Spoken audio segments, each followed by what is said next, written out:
ازيكم يا جماعه عاملين ايه؟ يا رب تكونوا بخير يا رب. لا ده يتكلم في الكومنت، انا كل مره اقول مش هرد على الكومنتات السلبيه بس بتضطروني ان انا ارد عليها. قاعدين تتكلموا وتقول لي ايوه يا اختي ارتاحي لما كانت هند حامل كانت امك مش رحمها. امي اللي اصلا تعمل كل حاجه لنفسها. على فكره انت المفروض تفهميني كويس. وبعدين هند دي على فكره انا اصلا انا بعمل لنفسي كل حاجه ساعه. كل اللي بيحصل في الفيديوهات واحنا جايبين هند النهارده من غير اي ضغوطات، لا ضاغطين من عليا غير اي حاجه. هي هتحكي لكم يعني الموضوع. والله العظيم الوحش مش هيطلع والله نفسه العظيم وحش ربنا طبعا. يعلم دي لا حماتي ولا دي اخت جوزي، دي اختي ودي امي. والله العظيم اسالها، انا بقوم من نومي بروح عليها وانا اللي بقضي، انه لا هي بتقول لي اعملي ولا هي بتقول والله لي انا خلي. ببقى زعلانه مع احمد، بقول لها ما تجيش عشان ما يخشش هنا. والله العظيم. تقول لي ماليش دعوه باحمد، انا معاك. بحبهم هم اللي يحبوني. ولما مثلا تكون عايزه عند مامتها وهند مثلا مرات اخويا علاء يعني بتعمل شغل في بيتها وكده، ودي تيجي تعمل حاجه ماما تقول لها ايه اقعدي روحي انت شوفي اللي وراكي. والله زي على اقول لها ما تسيبها ماما، هي بتحب تعمل يعني هند مش جعله نفسها يعني ما بحبش اصلا انادي على حد، يعني مثلا واحده نازله تعمل لحماتها انده على سلايفه اقول لهم يلا تعالوا اعملوا معايا، لا ما بحبش كده. انا اللي بعمل يعني بحب انا اعمل لوحدي شغلانه لوحدي. والله ساعات وبعدين امي يعني مش عندها الفدادين ولا حاجه، ده هي حته اوضه بصاله. حبايبي والوحش عمره ما هيطلع وحش. ايوه استني هيبين نفسه حلو. استني، هو انتوا مش عارفين ان انا اصلا بنتقد مشاكل بيت العيله والبيت المصري؟ أيوة. فانا لما ما تفتكروا مثلا ان انا وامي هنتكلم على مراتات اخواتي ما بيننا يعني قدامكم، احنا بنتكلم على ده حاجات بتحصل. هم قاعدين جنبنا. يعني انتوا لو كنتوا بصيتوا بعينيكم كنتوا هتشوفوا ان هم مصورين في نفس المكان بنفس اللبس واحنا كمان معاهم في نفس الفيديوهات. فما تقعديش يعني في واحده تقعد تقول لي ايه يعني في كومنتات جحده يعني ايه وما شاء الله تنشلي ما انت قاعده وهم بيخدموكي مع انت هبله ولا ايه؟ انا مش عايزة عايزه أخدمها بعينيا. أول حاجة أنا أخدمها بعينيا، لكن هي لا بتقول لنا اعملها ولا بتقول لنا خليها. استني يا رب اللي يقول كومنت سلبي ولا يشتم علينا ولا يتمنى لنا اي حاجه وحشه تبقى ليهم، عشان احنا ما بنعملش حاجه. احنا بنعمل قصه بنوصلها للناس ان في ناس كده. وعلى فكره في حموات وحشه وحموات مهما حريم عيالها يعملوا لها ما بيرضوهاش، زي ما في الحلو وفي حموات طيبه وحريم عيالها مفتريين عليها ومبهدلينها وبيعاملوها معامله وحشه. انا لما انتقد لك ده في فيديو ما تقعدش تقول لي ده انت ما انت وامك حرابيق والليل انا امي دي اقسم بالله اقسم بالله والله هي اللي بتعمل لنفسها كل حاجه. ديت هند كويسه وطيبه وهند الثانيه كويسه وطيبه هي اللي بتعمل وعايزه بنفسها غلبانه. كده الحمد من لله ما عندناش حد خبيث عشان يجي لنا واحده خبيثه. يا رب كلكم يرزقكم بمراتات اخ زي مراتات اخواتي وحمد زي وحمد زي امي واخت جوز زي علا. احنا الحمد لله احنا والشكر والله لله. العظيم عيله كلها قلبها على بعضها وكلنا بنحب بعض وما عنديش ولاد. دي بنتي وكلهم ولاد. استني يا يعلم ماما ربنا انا بعمل اما بيحصل مشاكل بين اي واحده وجوزها ولا اي واحده وحماتها طبيعي بتروح تجيب مين؟ تجيب اهلها. لا انا بقول له علا بتجيبني والله العظيم. يعني انا كنت في السعوديه وهند واحمد كانوا في مشكله كبيره وكلمتني وانا في السعوديه وقفت كل حاجه وظبطت لها الدنيا. ليه؟ عشان احنا عارفين احنا معانا مين. دول ولاد اصل ولاد اصول وناس محترمه وحريم اخواتي كلهم محترمين وكلهم غلابه وكلهم طيبين، واللي يعرف دي على الفطره زي الطفل لسه مولود. بما ان عايزه مراتها بتقولوا عليها مراتها جوزها وعاملها، والله ابدا ولا احنا ولا منده لدي هي ولا ما منده بتندهش لدي. بحاجة.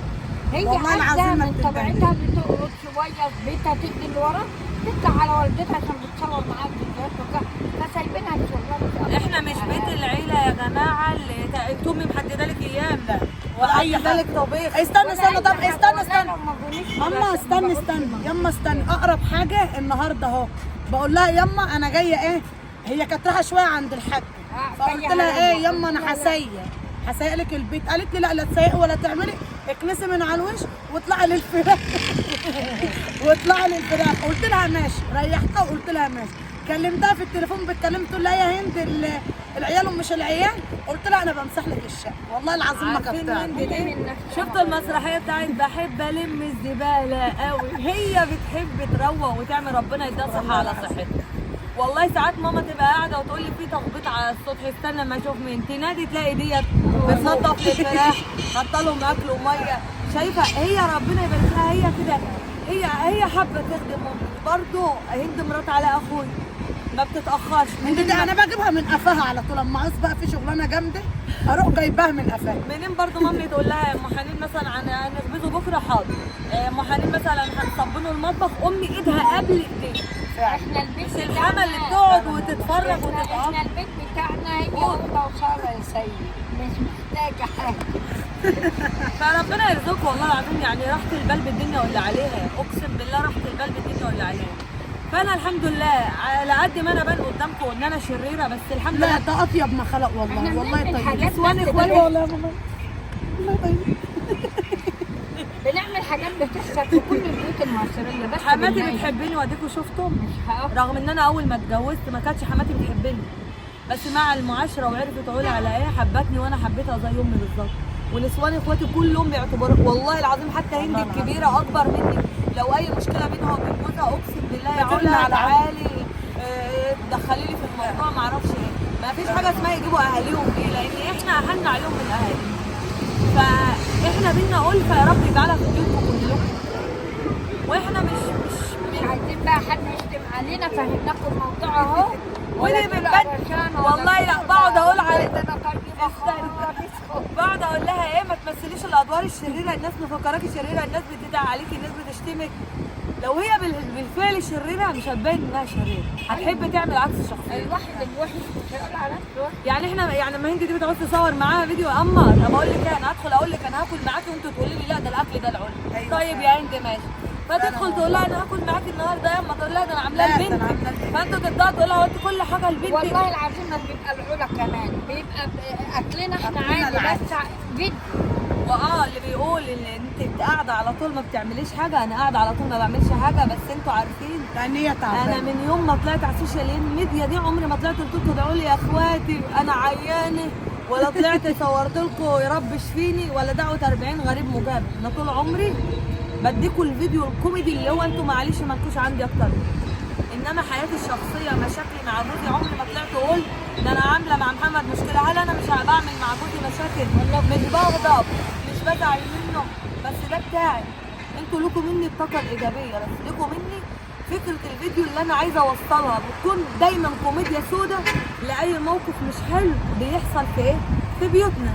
لعل وعسى واحده زي مثلا حماتي مثلا في بعض الفيديوهات بتشتمني مثلا، تقول لي ما انتش رايحه عند امك ولا كذا، فانا قايله لها طب انا قاعده لي وهعاند فيك ومش عارفه ايه.